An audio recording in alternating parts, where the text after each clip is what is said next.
नमस्कार साथियों, स्वागत है आपका आज के इस वीडियो में। दोस्तों, आज मैं आप लोगों से बहुत ही सटीक बात करूंगा, पॉइंट टू पॉइंट बात करूंगा, क्योंकि भाई इतना ना समय मेरे पास है और ना ही आपके पास है बर्बाद करने के लिए। क्योंकि बेरोजगारी किस चरम सीमा तक पहुंच गई है आपको पता ही होगा। ये बात आप भली भांति जानते होंगे कि जब एक सीट पे 10 लोग जब फाइट कर रहे होते हैं और आपका जब 1 और 2 नंबर से छूट जाता है तो क्या होता है। तो समय बहुत ही ज़्यादा इंपॉर्टेंट है भाई। समय का पता आप लोगों को कब चलता है? जब एग्जाम में आप लोगों के पास समय कम होता है, तब लगता है कि 2-4 मिनट और रह जाता तो क्या हो जाता। तो समय बहुत ही इंपॉर्टेंट है। दोस्तों, आप लोगों में से बहुत सारे लोगों ने मुझे पूछा और अभी भी पूछ रहे हैं कि सर मुझे ये बताइए कि 6 to 8 का जो कट ऑफ है वो इस पर कितना जाएगा, 9-10 का कट ऑफ कितना जाएगा। तो भाई सीधी सी बात मैं आप लोगों को बताऊं कि कट ऑफ देखने का जो टाइम था ना वो बीत चुका है। ठीक है।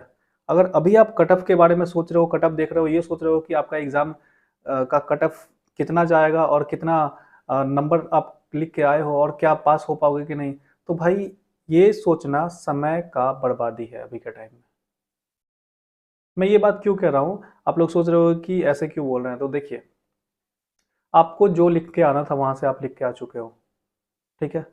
कट ऑफ का जो आएगा सो आएगा, आप पास होइएगा या नहीं होइएगा वो अलग बात है। लेकिन फिलहाल की बात यह है कि समय आगे चल चुका है और आप लोगों को पता है, जहाँ तक बीपीएससी टीआरई 4.0 की बात कर ले तो जनवरी लास्ट तक आप लोगों का एग्ज़ाम ले लेगा। ऐसा समझ लीजिए कि जब जनवरी लास्ट तक आप लोगों का पेपर हो जाएगा। तो कितना समय बचा है आपके पास? अक्टूबर ख़त्म हो गया समझिए, नवंबर दिसंबर जनवरी, तो नवंबर दिसंबर 2 महीना 2.5 महीना मान के चलिए। ठीक है। तो अगर आप इस चीज़ को ये सोचने में बर्बाद कर दे रहे हो कि आपका कट ऑफ कितना जाएगा, आपका कट ऑफ पार हो पाएगा कि नहीं, आप पास हो पाओगे कि नहीं, तो उससे अच्छा ये होगा ना कि आप उसके बारे में सोचना छोड़ के ये करो, ये सोचो कि अगले बार जो एग्ज़ाम हो रहा है उसमें हम कैसे अपने आप को परफॉर्म करें कि कट ऑफ के बहुत आगे निकल जाएं। समझदारी तो इस बात में है कि आप तैयार हो जाइए अपने दूसरे वाले एग्ज़ाम को। और बस वही एग्ज़ाम तो नहीं है ना, मेन बात यह है कि अभी बिहार में अभी आप लोगों को पता ही होगा कि बहुत ज़्यादा वैकेंसी आने वाला है। आप लोगों को जैसे पता होगा कि इस बार का जो बिहार पुलिस का जो वैकेंसी है, बहुत ही ज़्यादा वैकेंसी आएगा। ठीक है। बिहार पुलिस का ही नहीं, बिहार एसआई का भी आएगा।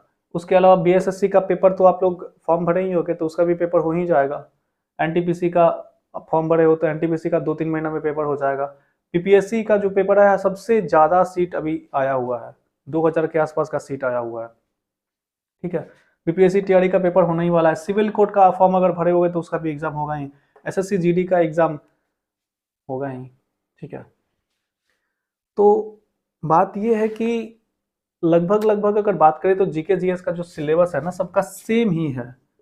जीके जीएस, अब जीके जीएस ये होता है कि हाँ, कोई जो निचले स्तर का जो एग्जाम होता है, मतलब कि लो लेवल का होता है, तो उसका थोड़ा सा नॉर्मल होता है, और किसी का हाई लेवल का होता है तो थोड़ा सा डीप लेवल का पूछता है। तो भाई हम लोग अपने आप को इस तरीके से तैयार क्यों नहीं करेंगे कि मेरा ऊपर का भी हो जाए, नीचे का भी हो जाए। ठीक है। तो आप लग जाइए ना तैयारी में। अभी देखिए, बात यह है कि इतने सारे वैकेंसीज आने वाले हैं, तो अगर अगर इसमें नहीं हुआ, ठीक है, तो फिर कभी नहीं होगा। कभी नहीं होगा। क्यों नहीं होगा भाई? इतने सारे वैकेंसीज, इतने सारे अपॉर्चुनिटीज आने में, बहुत बड़ा अपॉर्चुनिटी है ये। बिहार में इस बार बहुत ही ज़्यादा वैकेंसी आएगा, सीट्स बहुत ही रहेंगे। अभी से अगर तैयारी में लग जाते हो ना, ये बेस्ट टाइम है। अगर अभी से तैयारी में अगर आप लग जाते हो ना, तो आपका एक सीट कंफर्म हो जाएगा। एक सीट क्या, हर एक जगह में एक सीट कंफर्म हो जाएगा। आप अपने मुताबिक चुन लोगे कि हाँ भाई, मुझे बिहार पुलिस का ना जॉब उतना मजा नहीं आ रहा है, मुझे बीपीएससी में जाना है, मुझे बिहार एसएससी में जाना है, सचिवालय में जाना है। ठीक है। तो वहां तक पहुंचने के लिए मेहनत करना पड़ेगा। वो ऐसे एक आएगा कि हाँ, इसका भी भाई कॉल लेटर आ गया, इसका भी कॉल लेटर आ गया, बिहार पुलिस का, बिहार एसआई का भी कॉल लेटर आ गया, बीपीएससी का भी आ गया, तो उसके लिए तो भाई मेहनत करना पड़ेगा। ठीक है। तो आज के इस वीडियो में मैं बस आप लोगों को यही बताऊंगा कि आपको कैसे मेहनत करना है, क्या करना है। अगर थोड़ा सा हो सकता है देखिए एग्ज़ाम देने के बाद आदमी क्या होता है कि थोड़ा सा डिप्रेस हो जाता है, तो उस डिप्रेशन से बाहर निकलना है, कैसे निकलना है और किस तरीके से तैयारी करनी है, क्या करना है, स्ट्रैटेजी क्या रहेगी, सिलेबस क्या रहेगा, किस तरीके से अपने आप को प्रिपेयर करना है, वो सारी बातें मैं आप लोगों को इस वीडियो में बताऊंगा। ठीक है। और हाँ, वीडियो पे अगर आप लोग पहली बार आए हो तो वीडियो को पूरा देख लीजिए, अच्छा लगे तो सब्सक्राइब कर दीजिएगा और वीडियो को लाइक कर दीजिएगा। ठीक है। देखिए सबसे पहली बात यह है कि बिहार में जो अपॉर्चुनिटी है ना इस बार की बहुत ही तगड़ी लेवल की होने वाली है, बहुत ही ज़्यादा अपॉर्चुनिटीज़ है, बहुत ही ज़्यादा सीट्स आएंगे। और अपने दिमाग में ये बैठा के चल लीजिए कि हाँ मुझे सीट्स चाहिए, मुझे इस बार 2025 में मुझे एग्ज़ाम का रिजल्ट चाहिए, किसी भी एग्ज़ाम का। एक दिमाग में सोच लीजिए कि हमको एक टारगेटेड एग्ज़ाम है जो हमको क्वालिफाई करना है। ठीक है, दिमाग में सोच लीजिए। तो एक टारगेट होना चाहिए, सबसे पहला ही चीज़ है टारगेट। अपने दिमाग में ना एक टारगेट बैठा लो कि मुझे 2025 में कलम कॉपी छोड़ देना है। भाई कितना पढ़ोगे भाई, मुझे बस ये बताओ। नर्सरी से लेके पढ़ रहे हो तो नर्सरी, एलकेजी, यूकेजी, 1 2 3 4 5 6 7 8 9 10, 13 साल यहाँ पे हो गया। उसके बाद 11 12 और ग्रेजुएशन, ग्रेजुएशन में 3 साल। भाई पढ़ते पढ़ते तो इतने बड़े हो गए हो। अच्छा सच बताना मुझे, सच बताना कि क्या आपको सच में मन लगता है पढ़ाई में? क्या आपको मन करता है पढ़ने का? देखिए सच्चाई बात बता रहा हूँ, दिल से बता रहा हूँ। 100 में से ना 99% लोग होते हैं ना जो पढ़ना नहीं चाहते हैं। पढ़ना कोई नहीं चाहता है। किसी का फेवरेट काम के पूछोगे ना तो वो कहेगा कि मुझे खेलना अच्छा लगता है, क्रिकेट अच्छा लगता है, मुझे घूमना अच्छा लगता है। कोई ये नहीं कहेगा ना कि मुझे पढ़ना अच्छा लगता है। पढ़ते हैं लोग मजबूरी से। क्यों भाई? क्योंकि पैसे मिलेंगे। अगर सब कोई को अगर पढ़ना अच्छा लगता है ना तो यहाँ पे इंडिया में ना सब कोई, लगभग सब कोई साइंटिस्ट ही होते हैं, इन्वेंट कर रहे होते हैं कुछ नए नए चीज़ों का। तो सच्चाई बात यही है कि भाई पढ़ना किसी को अच्छा नहीं लगता है, मुझे भी नहीं लगता। पढ़ना किसी का फेवरेट काम नहीं है। लेकिन हम लोग पढ़ रहे हैं इतने दिन से, लेकिन अभी तक जॉब नहीं हुआ, अभी तक हम लोग अनएम्प्लॉयड हैं। तो दिमाग में एक चीज़ सोच लीजिए कि हाँ भाई मतलब हो गया बस अब। अगला साल, अगला साल है ना कॉपी किताब मतलब छोड़ ही देना है मुझे, बस हो गया अब पढ़ाई, बस जितना होना था। तो दिमाग में एक टारगेट लेके चलिए कि हाँ जॉब मुझे लेना ही है। अगले साल मुझे जॉब लेना ही है, किसी भी हाल में ले ही लूंगा जॉब। ठीक है, ये टारगेट दिमाग में रख के चलिए। दिमाग में जब तक ये टारगेट रहेगा ना आप अपने पथ से, अपने रास्ते से कभी भटकोगे नहीं। आपके दिमाग में रहेगा कि हाँ मुझे जॉब लेना है, लेना है, लेना है, किसी भी तरीके से लेना ही है जॉब। मेरा टारगेट यही है, मुझे अचीव करना है बस। बस आपके सामने ना वही टारगेट रहना चाहिए। वो कहते नहीं है कि प्यार में क्या होता है, जब आंख बंद करूँ तो तुम दिखाई देती हो और जब आंख खोलूँ तो तुम्हें देखना चाहता हूँ। बस अपने जॉब को ना प्यार बना लो। एक बार भाई पैसे आने लगेंगे ना, एक बार पैसे आने लगेंगे तो बेरोजगारी, देखो सच्चाई बात यह है कि आदमी का जो इज्जत होता है, सब कुछ होता है ना, वो होता है पैसा। एक बार जब पैसे आने लगेंगे ना तो घर वाले जो आपके इज्जत नहीं कर रहे हैं, देखो सच्चाई बात यही है ना कि घर में भी अगर आप हो तो घर वाले भी आपकी इज्जत नहीं कर रहे होंगे। लेकिन जब आप पैसे कमाने लगोगे ना तो वो इज्जत अपने आप से समाज से इज्जत आने लगेंगे, आपके घर वाले इज्जत करने लगेंगे। तो सबसे पहला चीज़ है ना आपके रास्ते का सबसे जो पहला चीज़ है वो है टारगेट। एक टारगेट सेट करो भाई, एक टारगेट सेट करो ही करो। ठीक है, सेट करो कि हाँ मैं अभी यहाँ पे हूँ, मुझे यहाँ से यहाँ पहुँचना है। ठीक है, यहाँ से यहाँ मुझे पहुँचना ही है और ये मुझे करना है 2025 में, ख़त्म कर देना है भाई। पढ़ाई लिखाई जो है ना हम कलम छोड़ देंगे, नहीं छोड़ ही देंगे हम कलम। बस हो गया यार, बहुत पढ़ लिया जितना पढ़ना था। अब ज़िंदगी जी ले भाई, काटना था बहुत काट लिए। ठीक है, तो सबसे पहला चीज़ है टारगेट। एक टारगेट बनाओ कि हाँ मुझे 2025 में कलम अब नहीं छूना है। ठीक है, पहले ये चीज़ सोच लो कि तुमको कौन से सेक्टर में जाना है, तुम्हारा टारगेट क्या है, तुम अपना कहाँ तुम जॉब करना चाहते हो। बिहार एसआई में, बिहार पुलिस में, बीपीएससी में, बिहार एसएससी में, कहाँ जाना चाहते हो। ठीक है, तो एक टारगेट सेट कर लो, उसके बाद उसमें काम करना शुरू कर दो। भाई सच बता रहा हूँ 6 महीने ना काफ़ी होते हैं किसी भी एग्ज़ाम को क्रैक करने के लिए, 6 महीने। लेकिन वो जो 6 महीने होते हैं ना, तपस्या करना पड़ता है, तपस्या। तपस्या भंग करने के लिए बहुत सारी चीज़ें हैं मार्केट में। फ़ोन है, लैपटॉप है ना, मार्केट में दोस्त हैं आपके, बहुत सारी चीज़ें मिल जाएँगी। लेकिन अगर आप उन सब चीज़ों से अगर बच गए ना, तो 6 महीने के अंदर आप जॉब निकाल लोगे जॉब, कोई रोक नहीं पाएगा। लेकिन आदमी क्या होता है, फँस जाता है बस इधर-उधर की चीज़ों में। और दूसरी चीज़ ये हो जाती है कि तैयारी, हमको क्या चीज़ पढ़ना है, हम क्या पढ़ रहे हैं। बहुत सारा चीज़ पढ़ लिए हैं, सिलेबस से ज़्यादा पढ़ लिए लेकिन जॉब नहीं हुआ। क्यों भाई? क्योंकि सिलेबस जो था वो हमको पढ़ा ही सिलेबस जो था वो मैंने पढ़ा ही नहीं। तो वो चीज़ होती है। तो इस 2 बातों पे ध्यान देना। दूसरी चीज़ है भाई, नेगेटिव पीपल। मैं आप लोगों को बताऊँगा कि क्या आपको करना है। ये अगर आप लोग कर लेते हो ना भाई, तो आप लोगों का जॉब निश्चित हो जाएगा। मुझे नहीं लगता कि ये सारी चीज़ें आप लोगों को कोई बताएगा। ये वो सब यही बताएँगे ना कि हाँ मेरा बैच आया हुआ है, इसमें 2000 लोगों का सिलेक्शन हो गया भाई पिछले साल में, मेरा बैच खरीद लो। मेरा एक पेड बैच है, फ्री में है, बहुत ही कम दाम में कर रहे हैं, ये चीज़ खरीद लो। भाई सही रास्ता बताने वाले ना बहुत कम लोग होते हैं। तो इस वीडियो को देख लो, ज़्यादा से ज़्यादा क्या होगा, 10 से 15 मिनट होगा आपका वेस्ट। अगर वेस्ट होना भी होगा तो 10 से 15 मिनट होगा। लेकिन हो सकता है कि छोटी से छोटी बात मेरी अगर कोई आपके काम आ जाए ना, तो ये बहुत ही बड़ी बात हो जाएगी आपके लिए। खैर, निगेटिव पीपल से भाई दूर रहिए। देखिए, मैं तो कहूँगा कि लोगों से ही दूरी बना लीजिए। निगेटिव पीपल मिलेंगे आपको बहुत सारे, आपके रिश्तेदार होंगे, आपके हो सकता है घर वाले भी होंगे, आपके दोस्त होंगे। रास्ते चलते ही आप मान के चलो कि कॉपी वॉपी लेके जा रहे हो, या फिर सीधे से यही पूछ देगा कि हाँ तो भाई क्या चल रहा है भाई, कहाँ पे हो, क्या कर रहे हो। कुछ लोग तो डायरेक्ट ऐसे ही बोल देंगे, हाँ तो अभी तक ले पढ़ते बड़ा हो। तो बताइए क्या कहिएगा। उस समय बहुत बुरा लगता है भाई। उस समय लगता है कि क्या कहें, मतलब अगर आप दिल से बता रहा हूँ, अगर आप तैयारी कर रहे हो, अपना पूरा 100% लगा रहे हो, लेकिन 2-4 नंबर के लिए, 1-2 नंबर के लिए अगर आप छूट जा रहे हो, उस समय अगर आपसे कोई ये चीज़ बोलता है ना, तो आपको बहुत बुरा लगता है भाई। ये आप भली भांति समझते हो, है कि नहीं? तो नेगेटिव पीपल, दूरी बना लीजिए। लेकिन सबसे बड़ी बात ये है कि दूरी बनाए कैसे? लोगों से मिलना छोड़ दोगे तो वो लोग कॉल करेंगे, आपके घर पहुंच जाएंगे।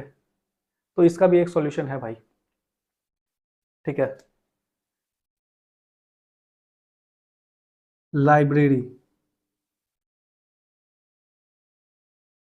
आप अपने आसपास ना लाइब्रेरी ढूंढो। देखो, लाइब्रेरी आजकल हर जगह हो गया है। लाइब्रेरी का मतलब एक छोटा सा रूम, आपको एक छोटा सा केबिन मिल जाएगा, आप उसमें पढ़ाई करते रहो यार दिन भर। घर पे बोल दो कि भाई मेरे पास एग्ज़ाम है, 6 महीने का समय है, प्लीज़ मुझे थोड़ा सा टाइम दे दो यार। ठीक है, मना नहीं करेगा लोग। हो सकता है कि कभी कभी घर के लोग समझ नहीं पाते हैं ये सब बातें, ठीक है, नहीं समझते हैं कुछ लोग।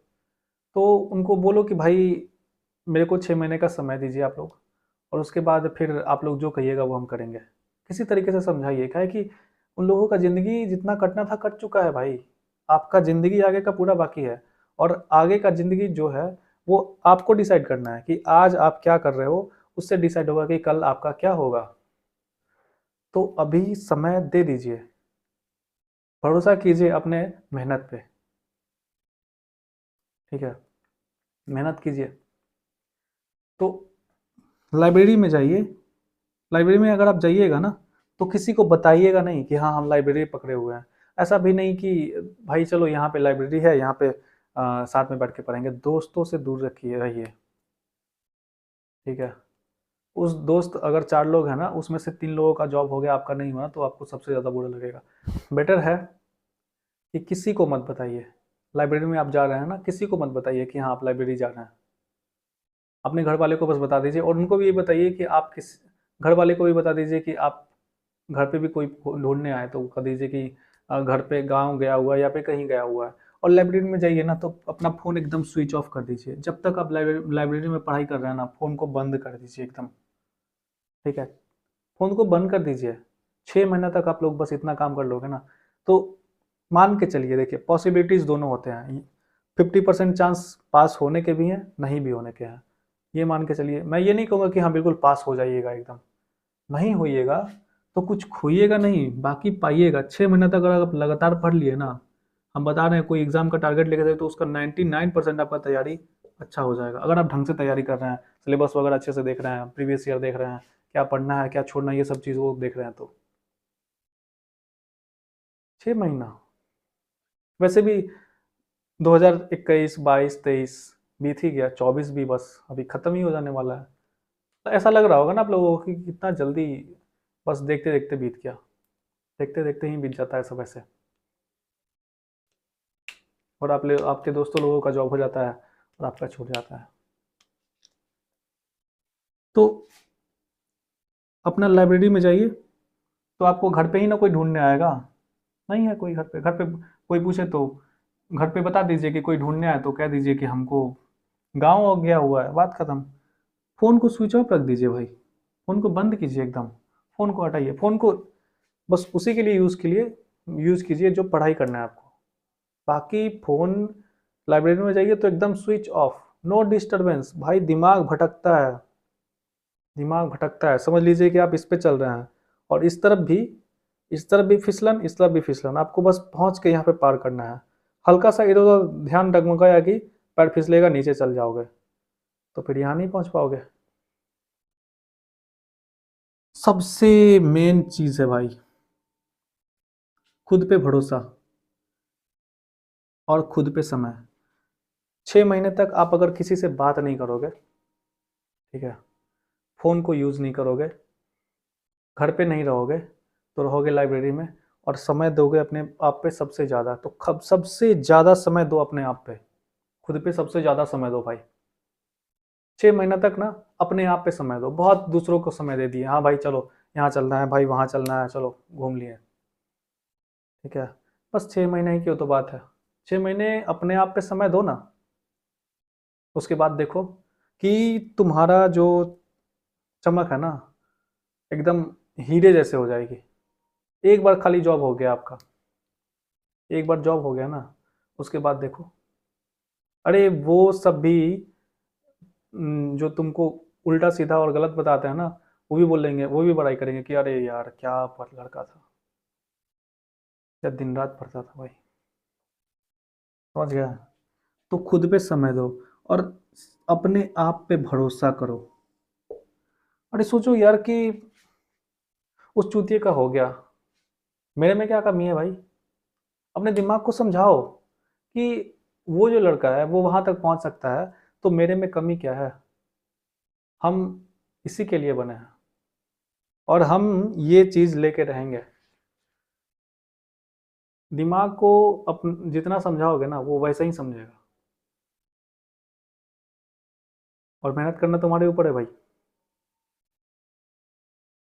मेहनत ऐसा करो ना कि किस्मत छुप जाए तुम्हारी मेहनत के आगे, और जॉब नहीं होगा। अरे जॉब तो ऐसा होगा ना कि इस सभी का एक एक लेटर तुम्हारे हाथ में रहेगा, एक एक लेटर। ये तुम सोचोगे कि भाई कौन सा ज्वाइन करें हम, और ये सच्चाई है, ये सच्चाई है भाई। ये मैंने देखा हुआ है मेरे दोस्त का, वो उसके हाथ में रहता था 2-3 ऐसे ऑफर लेटर, तो वो ऐसे चुनता था कि हाँ ये करे, ये करे, कौन सा करे, ठीक है। लेकिन उसके पीछे उसने कितने मेहनत किए वो तो वही जानता है, दूसरा कोई नहीं जानता। तो मेहनत तो करना पड़ेगा, ठीक है।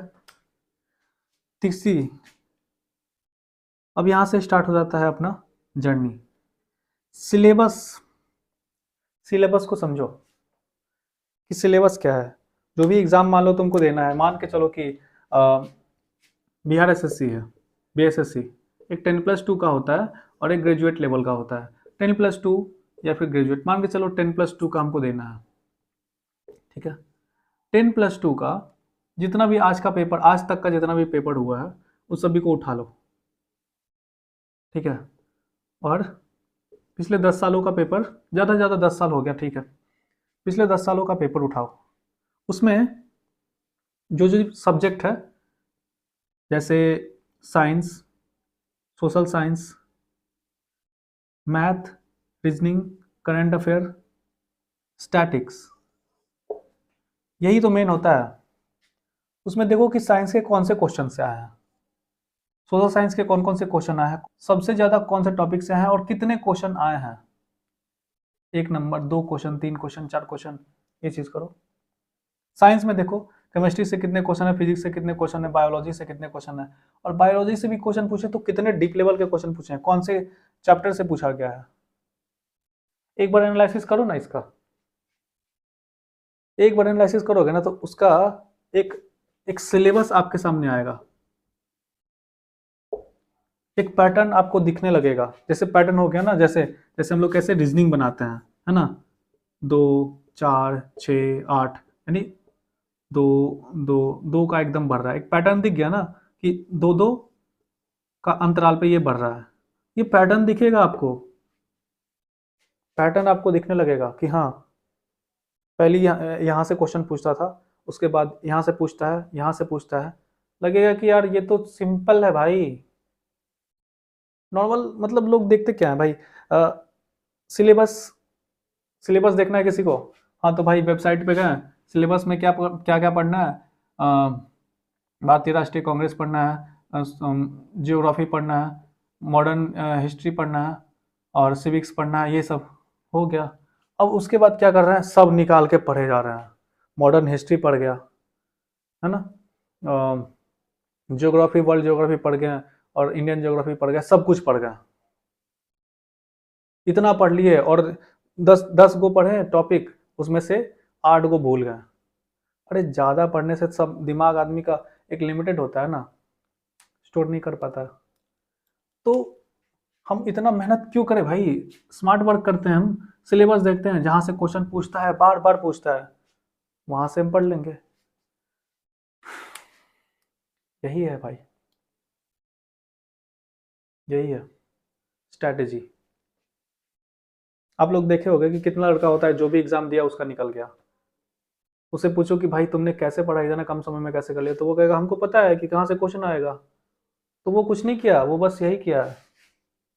ठीक है, तो सिलेबस को समझियो कि सिलेबस बैठना पड़ेगा, काम करना पड़ेगा, बोरिंग है, ठीक है, बोरिंग है, लेकिन सबसे बढ़िया। अब आप चाहोगे कि कोई मेरे को ना एकदम मैं दाल चावल और चोखा बना के एकदम सामने दे दे, ठीक है, तो खा तो लोगे, अच्छा लगेगा, लेकिन क्या कभी उसको बनाने का तरीका सीखोगे, नहीं सीख पाओगे। तुमको खाने का आदत है, यूट्यूब पे गए और सिलेबस क्या है देख लिए, वो समझा दिया, एक बार खुद से भी जाकर देखो भाई, एक बार खुद से देखो तरीका क्या है सिलेबस जानने का। वो सबसे पहला चीज होता है, देखो कहते हैं ना कि कोई भी ब्रिज बनाने से पहले ना उसका एक एक फिगर तैयार करते हैं, तो समझ लो कि आधा काम खत्म। वैसे ही सिलेबस है, कोई भी एग्जाम का तैयारी करने से पहले अगर सिलेबस ढंग से जान लिए ना तो समझ लो आधा काम खत्म, ये है भाई। तो सिलेबस मस्ट है, सबसे अच्छे तरीके से सिलेबस समझो, कितना भी समय लगे, हाँ 3 दिन लगे मैक्सिमम, 3 दिन लगता है सिलेबस को कलेक्ट करने में। 10 साल का पेपर है ना, इंटरनेट पे हर चीज़ अवेलेबल है, 10 साल का पेपर कलेक्ट करो, जो भी है कलेक्ट करने के बाद उसमें देखो कि कौन से क्वेश्चंस को कितने बार रिपीट किया गया है, कौन से क्वेश्चंस टॉपिक से ज़्यादा क्वेश्चन पूछे गए हैं, मैथ हो, रीजनिंग हो, साइंस हो, जीके जीएस हो, करंट अफेयर हो, ठीक है, उस सारी चीज़ों को देखो। एक मस्त तरीका ये है, मस्त एक बनाओ सिलेबस का पेज, और उसको एकदम आंख के सामने चिपका दो, उसको देखते रहो कि हाँ ये चीज़ पढ़ना है, एक खत्म हुआ दूसरा पढ़ो, दूसरा खत्म हुआ तीसरा पढ़ो, तीसरा खत्म हुआ चौथा पढ़ो, सब खत्म हुआ उसको रिवीजन करो, और इसी को रिपीट करो, रिपीट करो, रिपीट करो, रिपीट करो, एग्जाम झक मार के भाई निकलेगा, एकदम कॉन्फिडेंस से जाके एग्जाम दे के आओगे कि अरे मेरा तो निकल ही जाएगा, इतना क्या टेंशन लेना है। ऐसे होता है, और ऐसे है लोग हैं, ठीक है। अब देखो सिलेबस देख लिए, सिलेबस का काम खत्म हो गया, ठीक, सिलेबस का काम खत्म हो गया, सिलेबस समझ लिए कि आपको क्या पढ़ना है, ये इंपॉर्टेंट है। और उसके बाद आता है कि कहाँ से पढ़ना है। ठीक है, कहाँ से पढ़ना है, क्योंकि यूट्यूब पे बहुत सारे टीचर हैं। ऑफलाइन तो अब कोई नहीं पढ़ता है, सच बता रहा हूँ। 8 क्लास 9 क्लास वही स्कूल के टीचर के घर पे चले जाओ ट्यूशन, वही चलता है बस ऑफलाइन। अभी सब कोई ऑफलाइन ऑनलाइन ही पढ़ता है।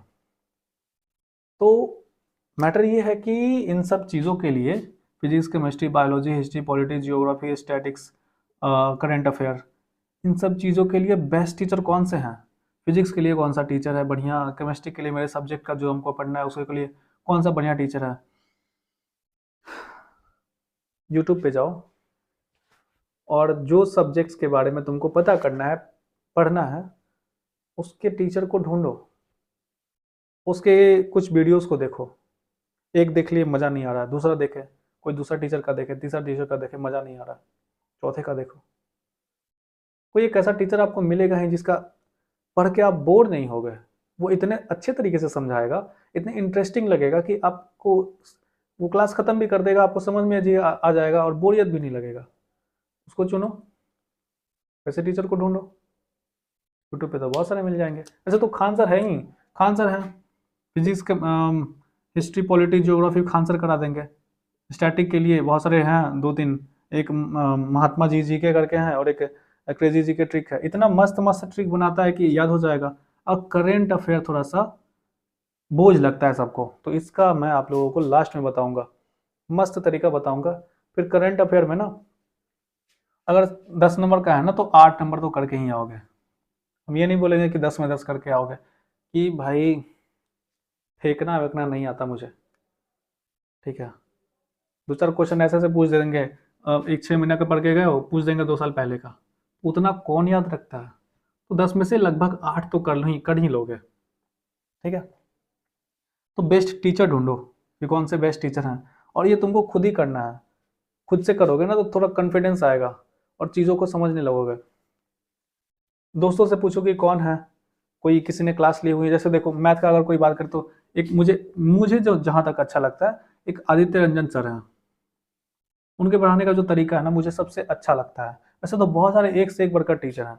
नॉलेज को बात करें, नॉलेज की बात करें तो किसी में कोई नॉलेज की कमी नहीं है, लेकिन जो पढ़ाने का स्किल होता है ना किसी किसी का, वो अलग होता है। आपको कौन सा अच्छा लग रहा है आप वो देखो ना। ये देखो कि किसने पूरा सिलेबस कंप्लीट कराया हुआ है और उसके बाद आपको अच्छा लग रहा है तो उसको चुन लो, पेड क्लास ले लो। ठीक है, और फिर भी नहीं समझ में आ रहा है तो एनसीईआरटी पढ़ लो ना भाई। फिजिक्स केमिस्ट्री बायोलॉजी के लिए एनसीईआरटी तो मस्त है। हिस्ट्री पॉलिटिक्स ज्योग्राफी ज्योग्राफी के लिए एनसीईआरटी पढ़ लो। स्टैटिक जीके के लिए यूट्यूब पे तो सैकड़ों चैनल है। Start your study 8 hours at least. सबसे पहली बात है कि अगर पढ़ाई छोड़े हुए बहुत दिन हो गया है, मतलब 2 3 महीने हो गए हैं, तो सबसे पहले क्या करो कि लाइब्रेरी में अपने अपने आप को ना बैठने का आदत डालो, अपने आप को बैठाने का आदत डालो। ऐसे पढ़ोगे ना पहला दिन तो 2 3 घंटे में बोर हो जाओगे। याद रहे 8 घंटा से कम नहीं। अभी का जो कंपटीशन है ना उसमें डिमांड है 8 घंटा, सॉरी 6 to 10 तक अगर अच्छे से पढ़े हो ना तो 8 घंटा काफ़ी है। 8 घंटा अगर पढ़ लिए 6 महीने तक ना, और जिस जॉब के लिए तुम जिस कंपटीशन की तैयारी कर रहे हो ना वो झक मार के तुम्हारे सामने आएगा। अगर लगो तो सही भाई एक बार, बस वही है कि भटकना नहीं है। तो एटलीस्ट 8 घंटा पढ़ना हो, 8 घंटा, 8 घंटा से कम नहीं। शुरू में बोर लगेगा तो थोड़ा बहुत इधर, मान लो कि फिजिक्स मन नहीं कर रहा है, मन उठ गया पढ़ने का तो केमिस्ट्री पढ़ लेंगे, बायोलॉजी पढ़ लेंगे, हिस्ट्री पढ़ लेंगे, पॉलिटी पढ़ लेंगे। ऐसे मन देखो उबता है बहुत, पढ़ने को होता है ना मन नहीं लगता है, किसी को मन नहीं करता है, किसी को मन नहीं करता। 1% ऐसे होंगे जिनका फेवरेट काम होगा पढ़ाई करना, हो सकता है ऐसा कुछ। तो शुरू में आपको मन उबेगा, पहला दिन दूसरा दिन तीसरा दिन चौथा दिन पांचवा दिन से बैठने लगोगे, छठा दिन से 4 घंटा बैठे रह जाओगे, सातवां दिन आठवां दिन 8 8 घंटा बैठे। यहाँ तो बहुत सारे हैं कि 8 8 घंटा बैठे रहते हैं, मतलब उठेंगे बाथरूम जाने के लिए, पानी वानी पीने के लिए। लाइब्रेरी में बहुत सारे ऐसे लोग मिल जाएंगे आपको, बहुत सारे ऐसे लोगों से दोस्ती हो जाएगी जो कि जिसका कहानी सुन के ना आपके मतलब इंस्पायरेशन हो जाओगे, मतलब इंस्पायर हो जाओगे उससे। अरे यार क्या मतलब, ये इतना पढ़ रहा है, इतना ध्यान दे रहा है, क्या कंपटीशन बढ़ गया है, और हम अभी तक कुछ भी नहीं है, ज़ीरो है बस। हार्ड वर्क प्रैक्टिस, देखो हार्ड वर्क और प्रैक्टिस यही सफलता का रास्ता है। अगर मान लो फिजिक्स का कोई टॉपिक है, जैसे समझ लो कि बहुत सारे हैं, ऐसे लाइट है मान लो, साउंड है, तो लाइट मान लो तुम्हारा कंप्लीट हो गया, कहीं से भी है जहाँ से पढ़ रहे हो, लाइट मान लो कंप्लीट हो गया, तो फटाफट उस पर ऑब्जेक्टिव बनाना शुरू कर दो। क्योंकि आज के टाइम में ना क्वेश्चन ज़्यादा टफ नहीं है, टफ है उसका ऑप्शन। ऑप्शन चार ऐसे दे देंगे ना कि कंफ्यूज हो जाओगे, तो इस वजह से ऑब्जेक्टिव बनाओ। ठीक है, यूट्यूब पे कोई बता रहा हूँ मैं आप लोगों को, स्टडी ट्यूब करके है, स्टडी ट्यूब। तो उसमें ना एनसीईआरटी का क्वेश्चंस डाला रहता है ऑब्जेक्टिव में, इतना मस्त रहता है ना भाई, एक बार जाके देखना, हो सकता है कि आप लोगों को पसंद आएगा।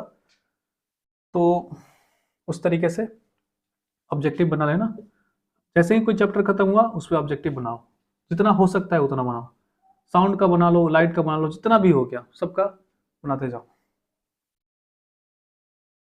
प्रैक्टिस सेट करो, हार्ड योर प्रैक्टिस। 6 महीने, मात्र मात्र 6 महीने की ज़रूरत है, उससे ज़्यादा नहीं, उससे ज़्यादा करना ही नहीं है, उससे पहले ही हो जाएगा जॉब। ठीक है, अब बात आता है कि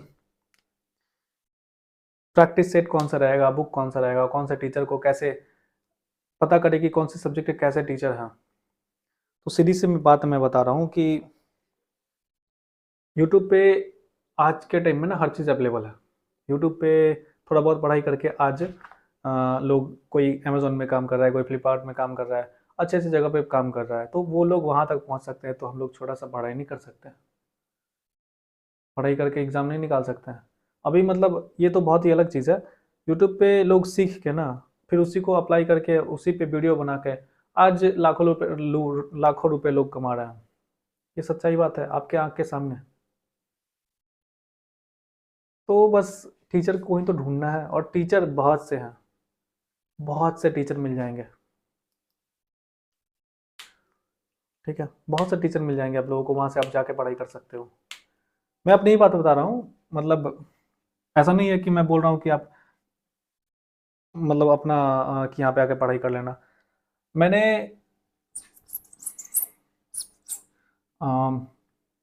एनसीईआरटी के नोट्स तैयार किए हुए हैं, मतलब अभी कर रहा हूँ। एनसीईआरटी के नोट्स तैयार कर रही हैं, जैसे फिजिक्स का हो गया, केमिस्ट्री का हो गया, बायोलॉजी का हो गया। क्योंकि जो क्वेश्चन बनते हैं ना एनसीईआरटी से पूछ लेते हैं ज़्यादातर, बीपीएससी टाइप के क्वेश्चन एग्जाम में, बीपीएससी बिहार एसएससी में। तो एनसीईआरटी के जो क्वेश्चंस होते हैं ना उसके अंदर से उठा लिया जाता है, फैक्ट्स उठाए जाते हैं बहुत सारे। ऑनलाइन क्या करता हूँ मैं कि एनसीईआरटी का जो बुक होता है ना, सामने आप लोगों के सामने उसे मस्त पढ़ाई करता हूँ, और उसमें जो भी डाउट होता है वो चीज़, सारी चीज़ें बताता हूँ। और उसका जो नोट्स होता है वो खुद मैं बनाता हूँ और उसे टेलीग्राम के चैनल पर डाल देता हूँ, तो वहाँ पे जाके आप लोग उसे डाउनलोड कर सकते हो और पढ़ सकते हो। और ये फ्री ऑफ कॉस्ट है। अगर कोई आपको नोट्स दे रहा है फ्री ऑफ कॉस्ट में, तो ऐसा मौका तो मुझे नहीं लगता कि छोड़ना चाहिए, क्योंकि उसके पैसे सब कोई लेता है। ठीक है, तो आप चाहो तो डाउनलोड कर सकते हो, जाके देख सकते हो, फ्री ऑफ कॉस्ट है। देखिए बस मैं आप लोगों को इतना ही कहूँगा कि ये आखिरी मौका समझ लो आप, इससे बड़ा अपॉर्चुनिटी मुझे नहीं लगता है कि कोई आएगा। ठीक है, इतने सारे वैकेंसीज आएंगे, अगर अभी नहीं हुआ ना तो ज़िंदगी में कभी नहीं होगा, बस ये मान के चलो। और लग जाओ भाई, एक बार ऐसा लगो ना कि फिर दोबारा आपको पढ़ने की ज़रूरत नहीं पड़े, कॉपी किताब छूने की ज़रूरत नहीं पड़े। एक बार पैसे आएंगे ना, इज्जत, जो इज्जत नहीं है ना, हम जानते हैं। देखिए, ये कोई छुपाने की बात नहीं है, अगर आप पैसे नहीं कमा रहे हो ना तो आपकी कोई इज्जत नहीं है। वही अपोजिट बात कर ले कि आपकी जॉब हो जाए, तो आपका लोग इस तरीके से तारीफ करेगा ना जिससे कि आपको भगवान बना देगा, ऐसे ऐसे तारीफ करेंगे। बस आप पैसे कमाने लगो, सरकारी नौकरी ले लो, उसके लिए मेहनत करना पड़ेगा। तो देखिए, जो भी एग्ज़ाम हो आपका सरकारी, जीके जीएस में जो भी कुछ प्रॉब्लम हो करंट अफेयर में, हाँ करंट अफेयर मैंने आप लोगों को अभी तक नहीं बताया। देखिए, अभी बेस्ट टाइम है करंट अफेयर पढ़ने का, स्टार्ट करने का। सितंबर, अब अक्टूबर लगभग ख़त्म होने वाला है, तो अभी सितंबर चल रहा है, सॉरी सितंबर से स्टार्ट करिए। बहुत सारे यूट्यूब पे चैनल हैं, जैसे कि क्रेजी जी के ट्रिक पे भी बनाया जाता है। और क्या कहते हैं, एक फूल पत्ती वाले सर हैं, वो भी हैं, उत्कर्ष। और एक और है जो कि एक एक दिन का देता है, लेकिन एक एक दिन का अगर करोगे तो बहुत बोर हो जाओगे। स्टार्ट करो ना, सितंबर से पढ़ना स्टार्ट करो और धीरे धीरे पढ़ो। लास्ट टाइम में अगर पढ़ोगे ना तो दिमाग पे प्रेशर रहेगा और याद करोगे 10, उसमें से याद होगा मात्र 2, एग्जाम में छोड़ के आ जाओगे। अभी से पढ़ना स्टार्ट कर लो, थोड़ा थोड़ा समय दो, आधा घंटा ही समय दो, रोज आधा आधा घंटा दो, तो बहुत ही आसानी से पढ़ लोगे पूरा। बहुत ही आसानी से पूरा क्लियर हो जाएगा, बहुत ही आसानी से करंट अफेयर का पूरा सीरीज खत्म कर लोगे। कितना बचेगा, मात्र 6 महीने का करना होता है ना। सितंबर हो गया, अक्टूबर हो गया, अगस्त हो गया, जून जुलाई हो गया, 6 महीना मात्र करना है। रोज आधा घंटा अगर दोगे ना, काफ़ी है। और लास्ट टाइम में एक पूरी को रिवीजन कर लेना, ऑब्जेक्टिव सेट मार लेना। लास्ट टाइम में करना क्या होगा, एक एडुटेरिया का बुक खरीद के लाना, उसको कर लेना, हो गया। ठीक है, तो देखो, एनसीईआरटी का physics, chemistry, biology, history, polity, geography, static और करंट तो नहीं करता हूँ मैं। इतना चीज़ मैं आप लोगों को करा दूंगा। फिलहाल स्टार्ट तो हो ही गया है। अगर आप लोगों को कोई डाउट हो, किसी भी एग्ज़ाम को अगर देना हो, अगर कोई डाउट हो, कोई भी सवाल हो आपके मन में, तो आप मुझे कमेंट में पूछ सकते हो। मेरा टेलीग्राम का लिंक है नीचे, वहाँ से आप जाके जो भी कुछ चाहिए होगा वहाँ पे, तो लगभग मैंने बहुत सारी चीज़ें वहाँ पे जाके आप तो डिस्क्रिप्शन में जाके टेलीग्राम का लिंक मिलेगा, वहाँ से आप उसे ज्वाइन कर सकते हो। और वहाँ पे बहुत सारी चीज़ों को मैं अपलोड करते रहता हूँ, जैसे प्रैक्टिस सेट हो गया, एनसीईआरटी का नोट्स हो गया। तो वहाँ से आप ज्वाइन कर सकते हो, या फिर आप मुझे बात करना चाहो तो इंस्टाग्राम पे भी मुझे मैसेज कर सकते हो। उन सभी का लिंक आपको डिस्क्रिप्शन में मिल जाएगा। ठीक है, कोई भी प्रॉब्लम हो पढ़ाई के रिलेटेड भाई, आप मुझे बिंदास कमेंट कर लो, मैं सभी के जवाब दूंगा। हर चीज़, हर लोगों को जवाब देता हूँ मैं, आपको भी दूंगा। ठीक है, बस लगे रहो भाई। मैं चाहता हूँ कि मेरे से जितने भी लोग जुड़े हैं इस चैनल से, सबका हो जाए जॉब जहाँ वे लोग चाहते हैं। ठीक है, तो आज के लिए बस इतना ही। मिलते हैं आपसे अगले वीडियो में, तब तक के लिए जय हिंद दोस्तों।